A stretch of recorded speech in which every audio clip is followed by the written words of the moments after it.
En toute vérité, 11h midi sur Sud Radio, Alexandre Devecchio. En toute vérité, chaque dimanche entre 11h et midi sur Sud Radio, sécurité, économie numérique, immigration, écologie. Pendant une heure chaque semaine, nous débattons sans tabou des grands enjeux pour la France d'aujourd'hui et de demain. Et ce dimanche, nous avons le plaisir de recevoir Éric Nolot et Christophe Barbier. Éric Nolot est l'auteur de La République, c'était lui, grandeur et déchéance du camarade Mélenchon aux éditions Léo Cher. Et Christophe Barbier qui signe Moi, Jean-Luc M, dans lequel il plonge dans la tête du leader insoumis, c'est chez Grasset. Alors que l'université de Lille puis la préfecture du Nord ont interdit sa conférence sur la Palestine, nous discuterons de la dérive idéologique de Jean-Luc Mélenchon. L'ancien candidat à l'élection présidentielle est-il devenu un danger pour la France? Son refus de reconnaître le caractère terroriste du massacre du Hamas le 7 octobre est-il son point de détail à lui? Va-t-il entraîner toute la gauche dans sa dérive? Qui pour incarner les idéaux universalistes aujourd'hui? Tout de suite les réponses d'Éric Nolot et Christophe Barbier en toute vérité. En toute vérité sur Sud Radio, Alexandre Devecchio. Christophe Barbier, Éric Nolot, bonjour. Bonjour. Bonjour Alexandre. Ravi de vous recevoir sur ce plateau. Vous êtes tous les deux auteurs d'un pamphlet contre Jean-Luc Mélenchon.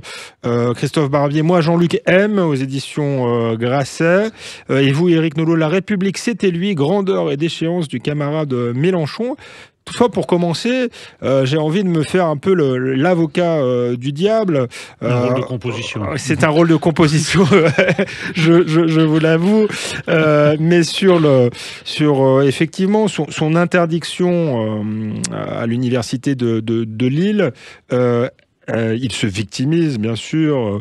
Il se compare quasiment aux victimes dans un meeting de la rafle du Veldiv. Donc, je le suivrai pas sur ce terrain. Mais malgré tout, est-ce que c'était pas une erreur d'interdire sa réunion publique à l'université de Lille? Moi, j'aurais préféré... C'était pas une réunion publique, c'était affiché comme une conférence. Une conférence, oui. Puisque d'évidence, c'était un meeting. Et donc, l'interdiction par l'université d'un meeting, ça me semblait assez logique, surtout avec le tohu-bohu qu'il y avait autour, vu le thème choisi. Après, entre nous, c'est pas la première fois qu'il y a des meetings à l'université qui s'appellent conférences, mais c'est souvent, c'est même une vieille tradition française. Donc, un de plus, un de moins... Oui, mais la forme débat aurait été plus facile. Après, on est en campagne européenne. Et puis, un de plus, un de moins. Sur ce thème-là, en ce moment, c'était quand même extrêmement sensible. On peut comprendre l'émoi des professeurs à l'intérieur de l'université quand on voit ce qui s'est passé à Sciences Po, notamment. Alors, l'émoi des professeurs, et ça fait partie du problème, on en reparlera. Je suis pas sûr que à l'université, tous les professeurs partagent justement cet émoi. Malheureusement, beaucoup sont gagnés à l'idéologie mélenchoniste. Mais résultat, on a eu un grand meeting en plein air de Jean-Luc Mélenchon. Donc, ça lui a permis quand même cette histoire de se victimiser et de donner finalement un écho beaucoup plus grand à ses propos que s'il avait tenu tout simplement conférence. Non, mais moi, j'aurais préféré que la conférence ait lieu. Après, c'est un peu l'arroseur arrosé. Ça, c'est vrai. La France Insoumise a beaucoup utilisé cette méthode qui consiste à bordéliser, à faire monter la tension, et comme ça fait interdire les réunions pour cause de possibles troubles à l'ordre public.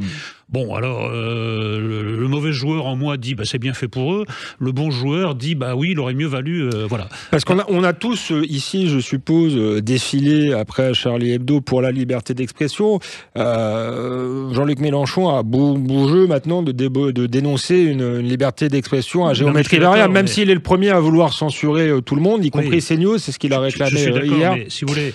Moi, ça m'intéresse moins cette interdiction que ce qui s'est passé ensuite. Vous faites allusion à cette intervention en plein air. Qu'est-ce qu'on a vu? D'abord, la conférence, quel que soit le nom que l'on utilise, était sur la Palestine. Bon, déjà, il y a la volonté farouche d'importer en France le conflit israélo-palestinien, de passer le message à bon entendeur salut, c'est-à-dire les banlieues islamisées, qu'en fait, ce ne sont pas des banlieues islamisées, eux c'est Gaza, la France c'est Israël, et en fait, les gens des banlieues sont traités comme en France, comme les Gazaouis par rapport aux Israéliens. Il y a ce que je trouve déjà scandaleux. Ensuite, excusez-moi, ça n'engage que moi, je ne veux pas que vous ayez des ennuis. Enfin, quand j'entends cet homme se comparer à un raflé du Veldiv, comparer le préfet à Eichmann, enfin des comparaisons tout à fait indécentes, je trouve quand même difficile de contester qu'il y a un élément maintenant psychiatrique chez Jean-Luc Mélenchon. Il y a quelque chose qui ne va pas.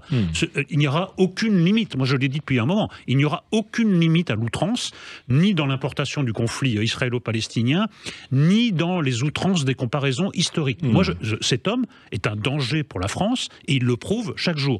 Alors je ne sais pas si Christophe partage mon opinion, à la fois sur ce point et sur un autre point, qu'il est toujours satisfaisant, mais en l'occurrence un peu inquiétant, que les événements postérieurs à la parution d'un livre viennent vérifier et valider ce que nous avons exposé dans ce livre. Mais je n'espérais pas être validé à ce point. Je suis satisfait en tant qu'auteur, mais je suis très inquiet en tant que citoyen. Et Christophe Barbier, justement, vous glissez, vous, dans la tête de Jean-Luc Mélenchon. Moi, j'aime pas trop psychiatriser même Jean-Luc Mélenchon, même si c'est vrai que le meeting était assez impressionnant. On a l'impression que c'est pas le même homme qu'il y a quelques années. Est-ce que vous partagez l'analyse d'Éric Nolot? Est-ce que ça devient psychiatrique pour Jean-Luc Mélenchon, ou est-ce que c'est tout simplement une tactique électorale bien rodée?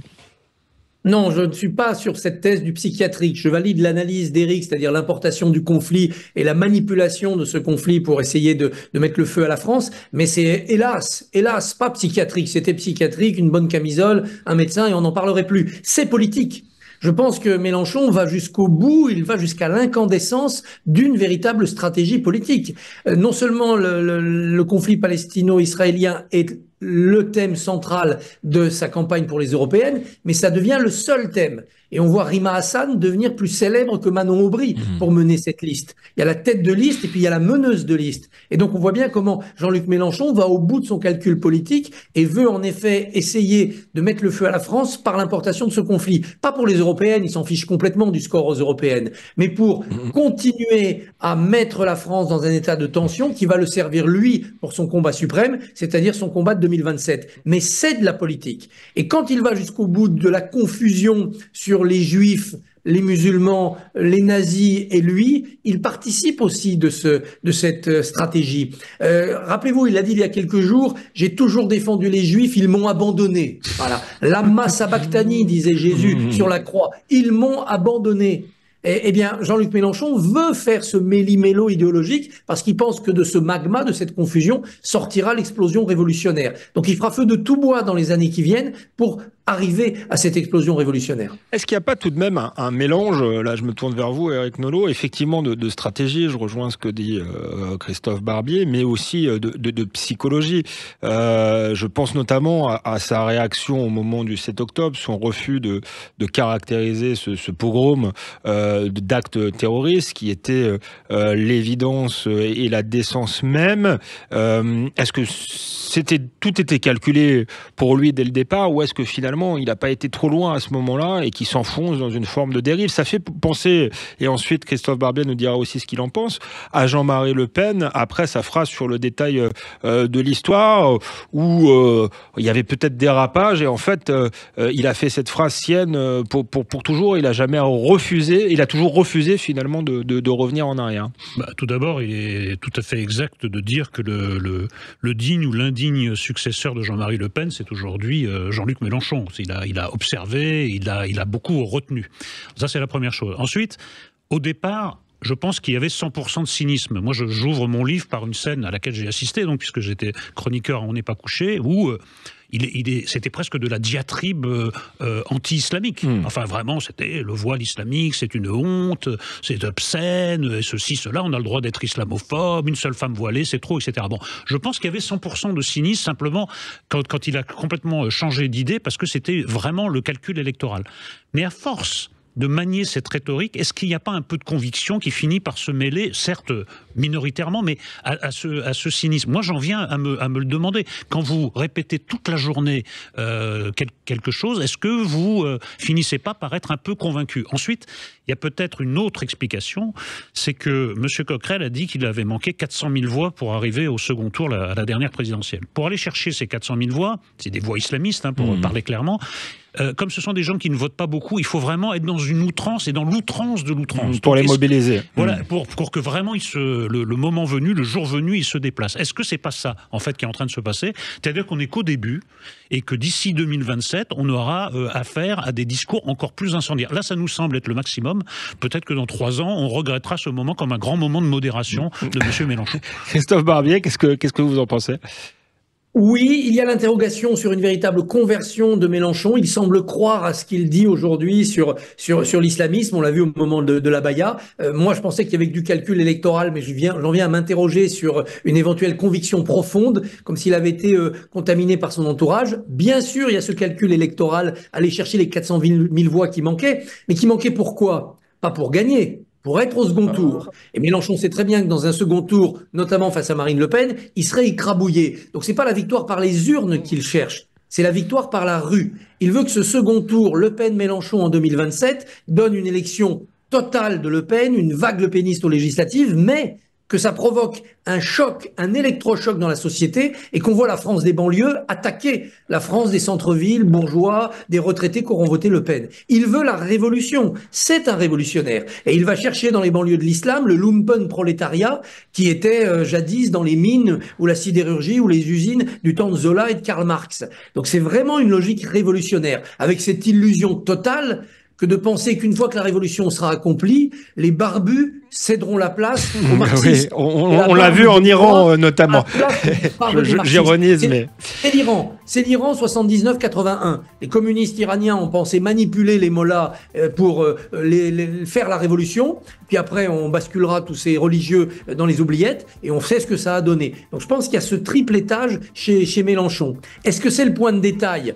Quand Le Pen a prononcé le point de détail, d'abord il y a eu un opprobre général. Là, on voit qu'il y a encore une partie de la population qui trouve que Mélenchon a raison. Ensuite, il y a eu des procès, des condamnations. On attend les procès, on attend l'action de la justice pour apologie du terrorisme contre une partie de ces gens-là. Et puis troisièmement, ça n'a pas empêché Le Pen en 2002 d'être au second tour de la présidentielle. Donc je pense que pour Mélenchon, si c'est le point de détail, eh bien c'est une manière de secouer la société, c'est pas une manière de prendre sa retraite. Merci Christophe Barbier, merci Éric Nolot. On se retrouve après une courte pause. Dans Toute Vérité, on continue de parler de Jean-Luc Mélenchon, mais également plus largement de la gauche et même du paysage politique. Quelle est son influence sur ce paysage? C'est tout de suite après une pause en Toute Vérité sur Sud Radio. En Toute Vérité, 11h midi sur Sud Radio, Alexandre Devecchio. Nous sommes de retour sur Sud Radio en Toute Vérité avec Éric Nolot et Christophe Barbier. On parle de la lente dérive de Jean-Luc Mélenchon. Ils sont auteurs tous les deux, Éric Nolot et Christophe Barbier, d'un pamphlet sur le leader des Insoumis. Le livre d'Éric Nolot, La République, c'était lui, grandeur et déchéance du camarade Mélenchon. Et celui de Christophe Barbier, Moi, Jean-Luc aime. Et c'est aux éditions Léo Cher et aux éditions Grasset. Christophe Barbier, Éric Nolot, on parlait avant la pause de la stratégie de Jean-Luc Mélenchon.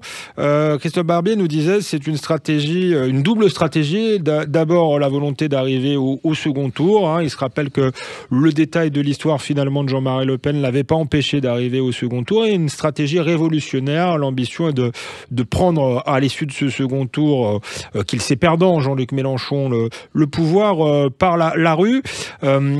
Effectivement, c'est une stratégie dangereuse pour la société française, on y reviendra, mais est-ce que c'est pas une stratégie tactiquement un peu folle, et on peut l'espérer, et Éric Nolot, que une partie de la gauche va se détourner définitivement de Jean-Luc Mélenchon, c'est-à-dire que les voix qu'il aura pris dans les banlieues islamisées, il va les perdre ailleurs. On peut le supposer. Est-ce que c'est votre espoir? Est-ce que vous en êtes certain ou pas? Enfin, j'en suis pas certain, et puis c'est au-delà de l'espoir, parce que Christophe Barbier parlait d'or. En réalité, la logique ultime du mélenchonisme, c'est la guerre civile.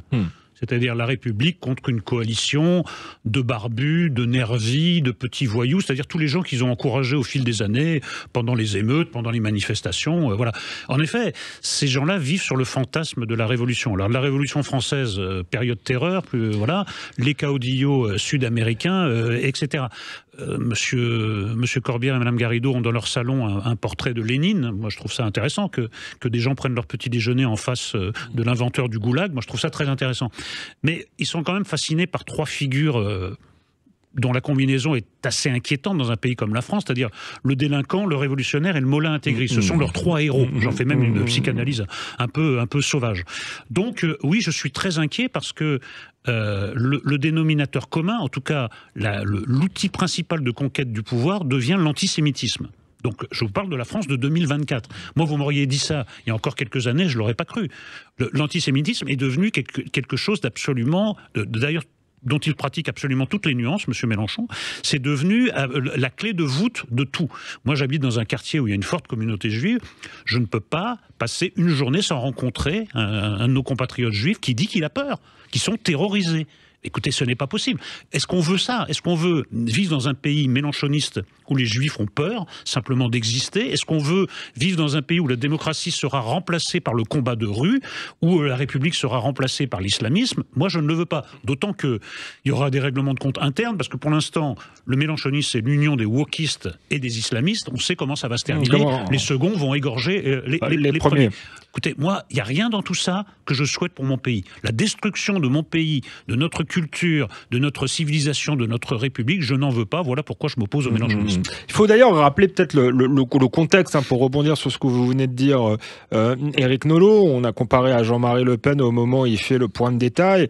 Bon, au moment où Jean-Marie Le Pen fait le point de détail, il y a encore un antisémitisme résiduel en France, mais on ne tue pas les Juifs. Ça se fait. Si c'est aussi inquiétant, c'est aussi qu'on a un contexte où il y a eu l'hypercacher, où il y a eu Ilan Halimi, où il y a eu Sarah Halimi, où il y a eu Mohamed Merah. Malheureusement, j'en oublie, mais il faut rappeler que l'islamisme tue aujourd'hui des Juifs, et pas seulement des Juifs en France, mais c'est une idéologie meurtrière avec laquelle fraye Jean-Luc Mélenchon. Christophe Barbier, peut-être pour répondre à la question à laquelle Éric Nolot n'a pas tout à fait répondu. Est-ce que ce qui va gagner d'un côté, Jean-Luc Mélenchon, il risque pas de le perdre de l'autre? Et est-ce que c'est pas ce qui est en train de se passer aujourd'hui? On voit que Glucksmann fait une percée à gauche et loin devant les Insoumis. Est-ce qu'il n'y a pas une forme de sursaut de la gauche social-démocrate et qu'il ne va pas y avoir une forme de barrage républicain, pour le coup, même si j'aime pas tellement cette expression, face à Jean-Luc Mélenchon? Le 7 octobre a marqué une rupture, c'est évident. Regardez les propos de Jérôme Gage qui est monté tout de suite au créneau pour contester la France insoumise et ses positions sur le 7 octobre. Hélas, ce sursaut me semble handicapé par deux boulets. Le premier boulet, ça s'appelle la NUPES. C'est que tous ces gens-là, ils ont besoin de la NUPES pour être élus dans leur circonscription. Et on voit bien que Jérôme Gage, s'il n'a pas le soutien de la NUPES, il a un candidat LFI contre lui dans l'Essonne, il n'est plus député. Et derrière Glucksmann, vous trouvez Pierre Jouvet qui a été l'un des artisans de la NUPES. La NUPES et la nécessité électorale de la NUPES pour le PS, et c'est pour ça qu'Olivier Faure y adhère, ça les piège complètement. Ils sont dans le syndrome de Stockholm, ils sont les otages de Mélenchon sur la NUPES. S'il y a une dissolution, vous verrez que tous ces gens-là repartiront ensemble au combat. Il n'y aura pas de sursaut républicain à gauche. Le deuxième boulet, c'est la force quand même du présidentiable Mélenchon, du tribun Mélenchon. Quand Hidalgo est investie candidate pour la présidentielle 2022, dans les premiers sondages, elle fait jeu égal avec Mélenchon. Je crois même qu'elle est devant dans un sondage. Ça se termine, comme vous le savez, par 22% pour lui et 1,7% pour elle. À un moment donné, le capteur de colère, de ressentiment, de volonté révolutionnaire qu'est Mélenchon, il fait le plein électoral. Et donc, je crains qu'en 2027, ça soit la même chose. Et c'est pas le gentil Glucksmann ou le timide Faure qui vont marcher sur les brisées du tribun Mélenchon. C'est ce que j'allais. C'est ce que j'allais vous dire. Et là, il y a une espèce de phénomène médiatique. Raphaël Glucksmann. Est-ce que c'est pas une baudruche qui va se dégonfler? On oublie qu'aux dernières européennes, Jean-Luc Mélenchon a fait effectivement, enfin les Insoumis, Manon Aubry avait fait 6,5%, c'est-à-dire moins que le score dont elle est créditée aujourd'hui. Et Jadot avait fait un score supérieur à celui dont est crédité Raphaël Glucksmann, c'est-à-dire 13,5%. Est-ce qu'on peut se diriger vers le même scénario, ou est-ce que malgré tout, le 7 octobre, comme vous l'avez dit, est un point de rupture qui va faire réfléchir un certain nombre d'électeurs? Oui, il y a eu le 7 octobre et Manon Aubry n'est pas plus faible qu'en 2019. Donc il y a une partie de l'électorat qui votera Mélenchon, quoi qu'il dise, quelles que soient les horreurs qu'il profère. Et en effet, il y a des vases communicants de l'électorat Jadot vers l'électorat Glucksmann. Ce qui pourrait changer cela, c'est si la dynamique Glucksmann ne se transforme pas en bulle qui crève le 9 juin, mais en montée régulière avec un Glucksmann qui passerait devant la liste macroniste. Là, ça pourrait faire un sens. Là, les gens pourraient se dire, tiens, finalement, la vieille gauche peut peut-être revenir. L'enjeu, il est plus dans le match Glucksmann-Ayer que dans le match Glucksmann-Aubry. Éric Nolot, vous partagez ce point de vue, ou vous pensez que pour vous vous avez été plutôt d'une gauche social-démocrate, est-ce que vous pensez que finalement, Mélenchon a tout de même franchi une ligne rouge et que pour un certain nombre d'électeurs, ça va désormais être un tabou de voter pour lui. Je voudrais le croire. Après, là où je rejoins Christophe Barbier, c'est que la vertu retrouvée de la gauche se confond avec un scrutin où elle n'a plus rien à perdre, puisqu'il n'y a pas de siège à sauver. Alors là, tout d'un coup, ils redeviennent vertueux. Monsieur Glucksmann, qui a des mots très durs maintenant pour Mélenchon et les autres, s'accommodait très bien de la NUPES. C'est un militant anti-totalitaire. Apparemment, il s'accordait très bien avec les propos pro-totalitaires de monsieur Mélenchon. Donc dès que la boutique est plus en danger, on retrouve sa vertu. Après, en effet, moi je crois quand même aux chiffres. Je crois que s'il y a un écart très important entre le score de M. Glucksmann et celui de Jean-Luc Mélenchon, je pense que ça rend impossible l'hypothèse d'une candidature unique à gauche en 2027 sous la direction d'un insoumis, qui sera Jean-Luc Mélenchon. Je pense que les interrogations autour de sa candidature, je les rejette, je pense qu'il ira. Donc je pense que c'est cet enjeu. En effet, si Raphaël Glucksmann arrive en deuxième position, je pense qu'il n'y aura pas de ralliement à Jean-Luc Mélenchon en 2027, qu'il y aura 2 listes de gauche, ce qui changerait évidemment totalement la donne. Mais tout ça, vous avez remarqué, c'est sur la base de calculs électoraux et politiciens. Je cherche les convictions. En fait, ces convictions sont à géométrie variable. Vous avez raison. Ce qui peut paraître choquant tout de même dans cette histoire, c'est que les gens qui sont désormais sous la bannière NUPES ont pendant 40 ans agité le Front républicain contre le Rassemblement national. Sur le plan médiatique, on peut imaginer que Marine Le Pen ferait 1/10 de ce que fait Jean-Luc Mélenchon aujourd'hui. On aurait des cris d'orfraie. Donc est-ce que tout ça ne vient pas surtout montrer l'hypocrisie d'une certaine gauche ? Ah oui, incontestablement, c'est une gauche qui a perdu sa boussole, qui a perdu son courage, qui n'a plus de leader non plus. L'hypocrisie, la lâcheté, ça vient aussi du fait qu'il n'y a pas de chef que l'on peut suivre.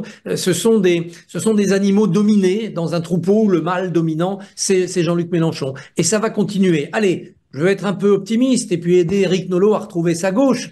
Peut-être que dans le prochain congrès du PS, comme on l'a vu la dernière fois, autour de Nicolas Maillard-Rossignol, de quelques élus locaux, pourra se constituer quelque chose qui serait le bloc du non. Non à la NUPES. Plutôt perdre des sièges de députés que de perdre son âme avec la NUPES. De toute façon, en 2027, si Marine Le Pen est présidente, les législatives, ça va être une boucherie pour la gauche. Donc autant y aller en étant pur que de chercher à sauver 3 sièges en se compromettant avec la France insoumise. On aura un pays dans un tel état de tension à ce moment-là que les petits calculs électoraux, ça marchera moins. C'est au pied du mur qu'on verra si la gauche peut se ressaisir moralement, mais elle s'est tellement compromise, elle a été tellement loin dans la soumission à la France insoumise, précisément, que moi j'ai un peu perdu espoir. J'ai quand même vu ces gens renier leurs convictions pour un plat de lentilles, ou plutôt pour un siège. Enfin, on a l'impression que c'est quand même ça qui leur sert de boussole en réalité. Le sort de la France, ou la morale, ou la simple cohérence politique, tout ça passe au second plan le jour où il faut sauver ses fesses, pour parler vulgairement. Merci Éric Nolot, merci Christophe Barbier. On se retrouve après une courte pause, toujours sur Sud Radio, pour évoquer Jean-Luc Mélenchon, mais aussi à travers lui la situation politique d'un pays fracturé, la France. C'est tout de suite dans Sud Radio, dans En toute vérité sur Sud Radio. Merci, à tout de suite. En toute vérité, 11h midi sur Sud Radio, Alexandre Devecchio. Nous sommes de retour sur Sud Radio dans toute vérité avec Éric Nolot et Christophe Barbier. Nous parlons ce matin de Jean-Luc Mélenchon. Ça tombe bien, ils sont tous les deux auteurs d'un pamphlet sur le leader insoumis. La République, c'était lui, grandeur et déchéance du camarade Mélenchon aux éditions Léo Cher. C'est le livre d'Éric Nolot et moi, Jean-Luc Mélenchon. Jean-Luc M, pardon, dans lequel il plonge dans la tête du leader insoumis. C'est Christophe Barbier et c'est aux éditions Grasset. On discutait avant la pause de l'influence délétère de Jean-Luc Mélenchon sur la gauche. Vous nous disiez, Éric Nolot, votre colère de voir finalement la gauche avoir tout rogné pour un plat de lentilles. Est-ce que vous vous sentez malgré tout toujours de gauche ? Est-ce que vous espérez encore dans cette gauche ou vous pensez que le salut viendra d'ailleurs ? Non, j'y crois encore, mais je n'y crois pas sous la forme... quoique Christophe Barbier a raison d'insister sur le manque d'incarnation, mais je pense qu'il faut absolument reconstituer un corpus de conviction et ensuite voir qui peut l'incarner. Parce que là, on voit que ça frémit pour Raphaël Glucksmann et tout le monde se rue en disant « ça y est, le sauveur est arrivé », ce qui est d'ailleurs un réflexe très très français. Nous aimons les hommes providentiels, alors soit nationaux, soit d'un camp ou de l'autre. Il faut absolument se ressaisir autour des fondamentaux de la gauche, et ça tombe bien, c'est également les fondamentaux de la République. Quand je vois quand même toutes les troupes de gauche concourir à l'effondrement de l'éducation nationale, à tout ce qui a fait quand même les combats de la gauche, concourir à l'effondrement de la laïcité, je me dis qu'il faut absolument un réarmement intellectuel, un réarmement moral. Ça va prendre du temps. Je crains que ça soit trop court pour 2027. Alors, d'où peut venir le secours? Là, je n'en sais rien. Parce que les autres forces, à droite, ils ne pensent rien. Absolument rien. Et même... Moi, non pas que j'attende le moins de secours de Marine Le Pen, mais on sent bien que Marine Le Pen, maintenant, le plan, c'est de devenir l'ancien RPR, un parti de notables. Il ne se passera pas grand-chose non plus. Donc, en fait, où qu'on se tourne, on a affaire plutôt à des gens de calcul qui portent absolument pas les valeurs que je prétends représenter ici, qui sont des valeurs de gauche. Soit parce qu'ils sont très très éloignés politiquement comme Le Pen, soit parce qu'ils ont tourné le dos et qu'ils ont trahi comme M. Mélenchon et ses sbires. Je vais vous poser une question un peu provocatrice, mais est-ce que la gauche républicaine aujourd'hui, c'est pas Marine Le Pen, vous dites, elle est très très éloignée de moi, mais enfin celle qui défend la laïcité, par exemple, depuis de longues années en France, c'est tout de même elle. J'ai reçu au Figaro Manuel Valls qui a débattu avec Jordan Bardella. Jordan Bardella lui a dit vous devriez voter pour nous. Est-ce que certes, il y a sans doute une part d'opportunisme chez Marine Le Pen, mais il y a aussi une certaine constance sur ces questions-là, non? C'est pas elle qui est aujourd'hui la plus proche des électeurs de gauche. D'ailleurs, sociologiquement, les classes populaires votent pour elle. Oui, mais pourquoi? Parce que la gauche a laissé à la droite et à l'extrême droite des mots qui appartiennent à tous. Le patriotisme, la laïcité, la République, c'est pas l'apanage d'un camp ou dans l'autre, mais nous avons laissé tous ces mots. Et maintenant, en effet, vous avez raison. Moi, j'étais invité sur une radio communautaire que connaît bien Christophe Barbier, et l'animatrice me dit, radio juive, me dit, est-ce que vous pensez que le Rassemblement national représente un danger aujourd'hui pour les Juifs? Écoutez, la réponse honnête, c'est non.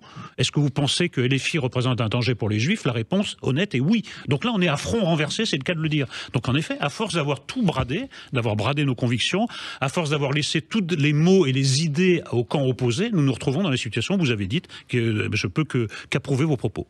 Christophe Barbier, le Rassemblement national, c'est la gauche républicaine aujourd'hui ou c'est trop un raccourci de dire ça? On a vu que Serge Klarsfeld, dans les colonnes du Figaro, expliquait que justement les anciens partis d'extrême droite étaient devenus défenseurs d'Israël, bienveillants à l'égard d'Israël et même protecteurs des Juifs en France face à l'islam radical.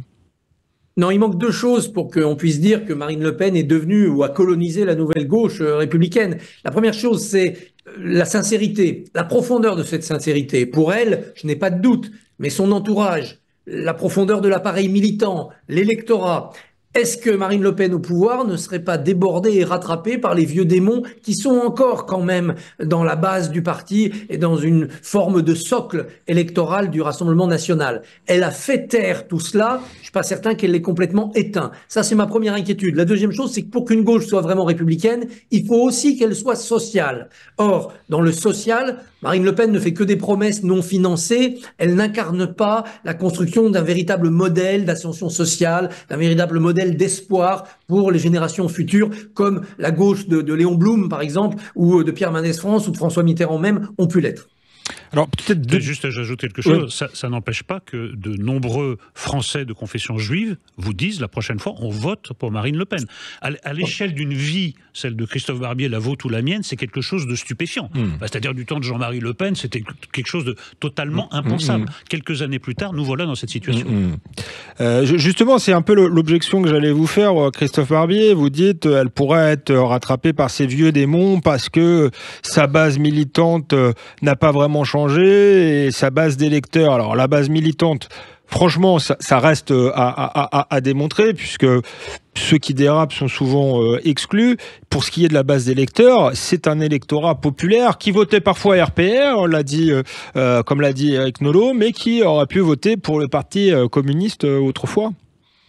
Oui, certes. Et on a vu que le Parti communiste, parfois, vis-à-vis de la laïcité ou vis-à-vis du respect des autres communautés, n'était pas toujours exemplaire non plus. Dès qu'on est aux franges du populisme, il faut se méfier des effets de foule. Donc il faut un chef qui tienne très très fort les principes et les comportements. On voit quand même que dans notre pays, il y a des mouvements, alors périphériques aux extrêmes droites politiques, parce que c'est des mouvements vraiment groupusculaires et hors du champ républicain, qui sont prêts à en découdre. On l'a vu à Crépol, on l'a vu dans des manifestations de rue. Donc, faisons attention à cela. Ce qu'on a vu à Romans-sur-Isère, des espèces de descentes pour se faire justice, la tentation de la milice, tout ça, si Marine Le Pen arrive au pouvoir et ne tient pas fortement le pays, ça peut être inquiétant. Donc, je garde ce soupçon, cette vigilance-là. Les vieux démons en politique, on peut les enfermer. Il est rare de les enterrer.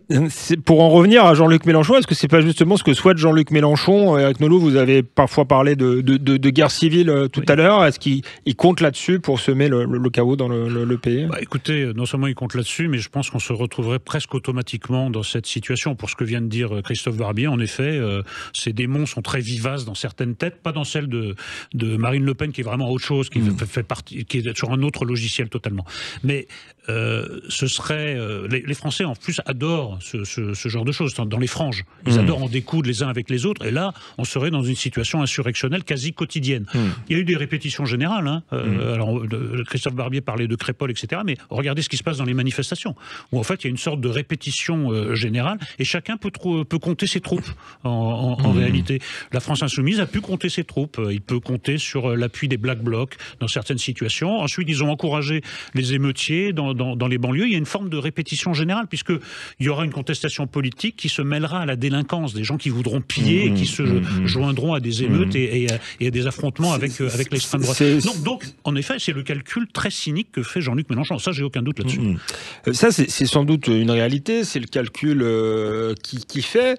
Il a effectivement une part énorme de responsabilité là-dedans, puisque il agite ses ressentiments, cette foule, il agite aussi l'islamisme qui s'est imposé dans de nombreux quartiers. Mais est-ce que on n'en est pas aussi arrivé là par l'échec politique de ceux qui ont gouverné pendant des années? Avant Jean-Luc Mélenchon, les territoires perdus de la République existaient.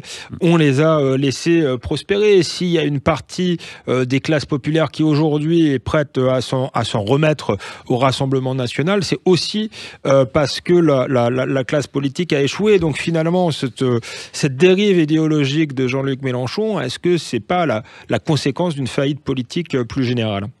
Bien sûr, il est évident que pendant plus de 40 ans, se sont succédés au pouvoir deux familles politiques, le socialisme réformiste et le gaullisme avec ses adjuvants centristes, qui ont échoué. Donc ça a donné deux choses. Ça a donné un premier phénomène qui a été le macronisme, qui a fait tomber ces vieux partis et qui a pris leur place, en essayant d'additionner les hommes et les femmes de bonne volonté de chaque camp. Et puis devant l'essoufflement, l'épuisement, l'échec du macronisme, il reste le recours aux extrêmes. Extrême gauche, extrême droite. On n'est pas passé loin d'un second tour Le Pen-Mélenchon en 2022. S'il n'y avait pas eu la guerre en Ukraine, que se serait-il passé? Et on aura peut-être droit à cette affiche en 2027. Donc les Français, évidemment, vont chercher là une forme d'aventurisme. Je ne pense pas que les Français se disent ils vont nous apporter des solutions, mais ils se disent voilà, notre pays fonctionne comme ça, il doit passer par des phases tragiques, révolution, guerre civile, effondrement. Une fois de plus dans l'histoire séculaire de la France, on va devoir jouer avec le feu, on va devoir sortir les dragons Le Pen et Mélenchon, les mettre face à face, ça n'apportera rien de bon, mais après on reconstruira. Il y a peut-être ce fatalisme cyclique. Éric Nolot, est-ce que effectivement on est dans une phase pré-révolutionnaire? Vous nous avez dit tout à l'heure, les Français aiment ça quelque part, les affrontements. Est-ce qu'on est un pays qui n'a pas de tradition de consensus et qui, face à une sclérose, je dirais, du système, je ne sais pas s'il faut l'appeler comme ça, mais en tout cas du régime politique en place, l'épisode révolutionnaire a quelque chose d'inévitable? D'abord, il y a une grande tradition de violence. En France, nous sommes un peuple violent. Voilà. Alors, ça se vérifie dans l'histoire de manière extrêmement régulière. Et là, devant une situation de blocage, ça peut être la tentation des uns et des autres, oui, d'en découdre plus seulement dans les urnes, mais dans la rue. Moi, je crois de plus en plus à cette hypothèse. C'est un pays extrêmement nerveux, extrêmement sensible à l'air du temps, et on sent une nervosité d'ensemble. Je ne peux pas exclure cette hypothèse. Elle me semble même la plus probable, à moins que le système sorte de son chapeau un nouvel homme providentiel. Mais enfin, le coup de Macron, on ne peut pas le refaire à chaque fois. Après, vous parliez du passé. En effet, il y a quand même 40 ans de lâcheté, de renoncement. Mais moi, j'observe qu'à chaque fois, il y a des gens qui ont vu clair. Quand l'islamisme a frappé un premier coup à Creil en 1989, les deux gauches irréconciliables se sont mis en place tout de suite. Il y a la gauche qui a pactisé, M. Jospin en tête, je regrette d'avoir à le dire, et de l'autre, il y a des gens qui se sont tenus au principe de gauche, au principe républicain, au principe laïque. S'ils avaient été plus nombreux et moins traités de fascistes par la fausse gauche, on n'en serait peut-être pas là aujourd'hui. Merci Éric Nolot, merci Christophe Barbier. On poursuit la discussion dans toute vérité dans quelques minutes après une dernière pause. Ce sera la dernière partie de l'émission. À tout de suite sur Sud Radio. En toute vérité, 11h midi sur Sud Radio, Alexandre Devecchio. Nous sommes de retour sur Sud Radio en toute vérité avec Éric Nolot et Christophe Barbier. On parle de la grande dérive idéologique de Jean-Luc Mélenchon. Ils sont auteurs justement d'un livre, de livres assez pamphlétaires, il faut le dire, mais aussi qui permettent de comprendre cette dérive. La République, c'était lui, grandeur et déchéance du camarade Mélenchon aux éditions Léo Cher, le livre d'Éric Nolot. Et moi, Jean-Luc M. de Christophe Barbier aux éditions Grasset. Avant la pause, Éric Nolot, Christophe Barbier, nous parlions de la situation extrêmement chaotique du pays. Effectivement, la percée de Jean-Luc Mélenchon, la montée du Rassemblement national, l'échec des partis traditionnels est aussi le reflet de cette situation chaotique-là. Maintenant, la question, c'est comment en sortir. Éric Nolot, vous êtes toujours positionné plutôt à gauche. Vous nous l'avez dit, l'espoir de la reconstitution d'une gauche républicaine peut-être dans quelques années.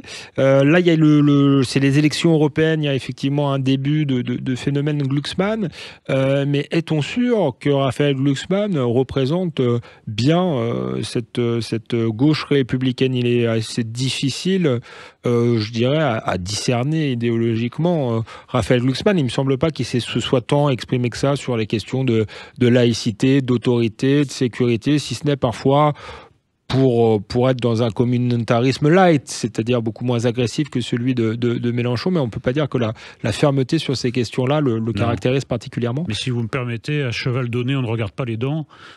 Tout ce qui peut détourner des voix de gauche de Mélenchon pour un candidat plus digne, moi, me paraît aller dans le bon sens. Après, malheureusement, M. Glucksmann, quand ses intérêts politiques l'exigeaient, était un allié assez fidèle de la NUPES.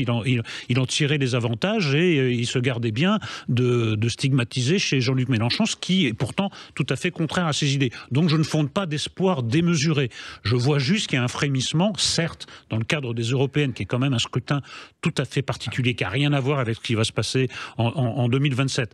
Mais j'espère que ce petit travail gramscien, que peut-être des gens vont commencer à réfléchir à gauche, voir que l'hypothèse Mélenchon peut être combattue, qui peut être défait dans les urnes, même si ce n'est que, je regrette d'utiliser ce mot, mais que les européennes. Donc il y a un signe d'espoir. Vous savez, on est dans une telle nuit à gauche qu'un signe d'espoir, une lueur dans les ténèbres, pour l'instant, ça suffit à nous réchauffer.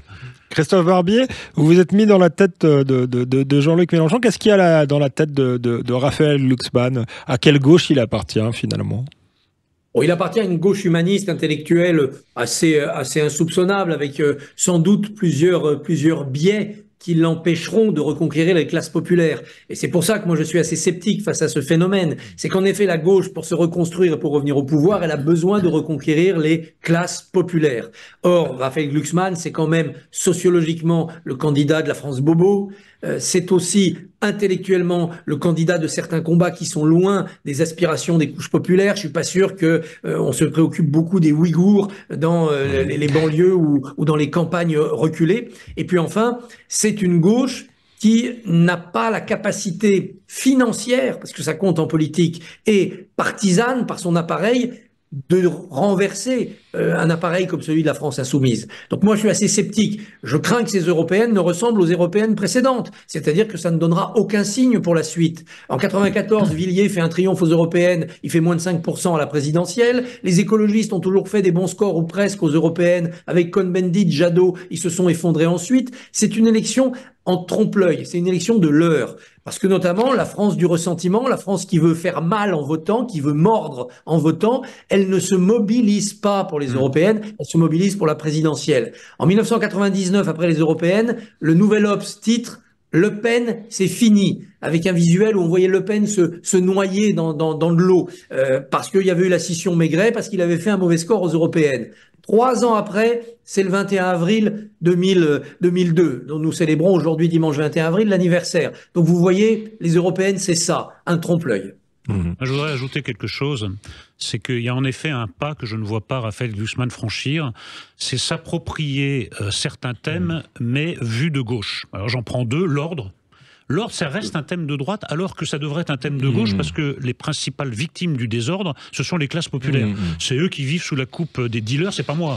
C'est pas moi, les dealers ne me demandent pas mon identité pour rentrer chez moi, c'est les gens des classes populaires, ou alors qui prennent une balle perdue, comme cette malheureuse gamine qui était en train d'étudier. Deuxième thème... C'est Clémenceau qui parle là, Éric. Mais oui, mais écoutez, là, ça me convient très bien. Clémenceau, ça me convient très bien. Et le deuxième thème, c'est l'école. Moi, pourquoi je veux que revienne la transmission du savoir, la verticalité à l'école? Parce que je veux que tous les gamins aient ma chance de pouvoir accéder à la littérature mondiale et à la comprendre. Or, la manière dont on enseigne le français, la littérature, fait que dans très peu de temps, je vous parle pas de Mallarmé, je vous parle pas de Proust, je vous parle de Balzac ou de Zola, tous ces auteurs deviendront une langue étrangère parce qu'on aura enseigné l'ignorance à ces enfants, et au lieu de leur apprendre à lire, écrire, à compter, on les initie au monde merveilleux des drag queens. Eh ben non, c'est de gauche, on doit vous dire que c'est pas possible. La droite va vous dire non, on veut l'ordre pour l'ordre. Moi, je veux l'ordre parce que c'est la seule manière que les gamins accèdent à ce que moi, on m'a donné une éducation qui me permet d'avoir accès à la culture mondiale et qui ne soit pas réservée à une élite. Est-ce que M. Glucksmann est capable de franchir ce pas? Ça, je n'en suis pas sûr. C'est pour ça que je partage en partie le pessimisme de Christophe Barbier. Je souscris à ce que vous dites sur la transmission et l'éducation, mais je pense que vous sous-estimez la droite quand vous pensez qu'elle veut simplement l'ordre pour l'ordre. Une partie de la droite, c'est indéniable, mais je pense qu'il y a aussi des gens de droite qui sont soucieux justement de la méritocratie. Parenthèse refermée, comment on sort de ce qui se présente comme une impasse politique finalement? Christophe Barbier, on sent bien que vous êtes méfiant depuis toujours à l'égard de ce que vous appelez le populisme, qui d'ailleurs progresse partout en Europe, pas simplement en France. Si on refuse cette phase populiste, si vous voulez, pour en finir avec le régime qui a gouverné de centre-droite et de centre-gauche depuis une quarantaine d'années, comment on fait pour dénouer la crise, justement, sans en arriver à une impasse révolutionnaire? Est-ce que ça passe par un référendum? Mais vous connaissant, je pense que votre méfiance, justement, de la foule fait que vous n'êtes pas très client de ce type de solution bonapartiste. Quelle est la solution pour recréer, je dirais, un espace politique républicain susceptible de renouer, comme vous l'avez dit, avec les classes populaires et de donner un espoir de redressement du pays? Détrompez-vous, je suis assez gaulo-bonapartiste. C'est des solutions qui peuvent me convenir. En tout cas, en France, il y a deux solutions. La première solution, c'est d'aller au bout du destin, de notre fatalité. Et en effet, notre fatalité, Éric le disait, c'est la violence. Et donc, on va laisser cette guerre des populismes aller à son terme. L'un d'eux va gagner, puis il va décevoir. Et puis, de cette crise, sortira un pays neuf, parce qu'à un moment donné, quand la terre est brûlée, ça pousse. Voilà. C'est inquiétant parce qu'on va passer par des années un peu de chaos et des moments très désagréables, mais c'est vrai que c'est une possibilité française, c'est le phénix français, il se carbonise puis il renaît de ses cendres. L'autre solution, et là on retrouve un peu du gaulo-bonapartisme, mais sans peut-être le lyrisme ou le côté militaire des anciens temps, c'est d'avoir une union des gens de bonne volonté, mais qui ne se transforme pas dans un réformisme inabouti et égotique, comme l'a été la décennie Macron. J'allais vous dire, ça s'appelle Emmanuel Macron, quoi, le cercle de la raison. Mais Emmanuel Macron s'est perdu parce que d'abord, il n'a pas réformé l'État. Ensuite, certaines de ses théories n'ont pas marché comme le ruissellement. Et puis, le narcissisme médiatique l'a épuisé. Par ailleurs, il y a eu les gilets jaunes, la Covid, l'Ukraine, ça l'a pas aidé non plus. Donc, continuons dans ce sens-là, du regroupement des hommes et des femmes de bonne volonté, de Xavier Bertrand jusqu'à Manuel Valls, et peut-être un peu plus à droite que Bertrand et un peu plus à gauche que Valls, jusqu'à un nouveau chevènement, pour constituer un bloc qui soit un bloc vraiment patriotique de reconstruction républicaine, avec de la gauche et de la droite dans les thématiques. Je pense qu'on peut le faire. On l'a fait dans des circonstances tragiques. Le gaullisme, finalement, c'est ça. En 45 et encore plus en 58. J'aimerais qu'on retrouve cet agrégat, cette addition. Ça va très loin, le gaullisme. Ça va jusqu'au communisme à l'époque. C'est pas là, ce que le cercle que vous me proposez me paraît assez restreint. Est-ce que ça fait vraiment envie aux gens, un gouvernement Valls, Bertrand? Est-ce que ça vous fait envie, vous, Éric Nolot? Non, mais moi, c'est pas tellement le casting qui m'intéresse, c'est à partir de... C'est pourquoi faire. Moi, je crois qu'il faut avoir le courage de dire quelque chose.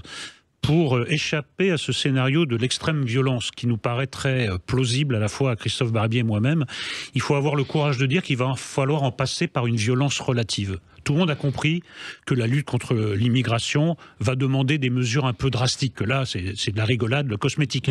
Le rétablissement de l'autorité, c'est pas les internats proposés par monsieur Gabriel Attal. Et quant au trafic de drogue, on voit bien que de toute façon, la police est complètement débordée. Les magistrats nous disent qu'à Marseille, les dealers disposent de plus de moyens que la justice, que la police réunie. Donc ça va passer par une forme de brutalité, peut-être une intervention de l'armée dans le cas précis du trafic de drogue.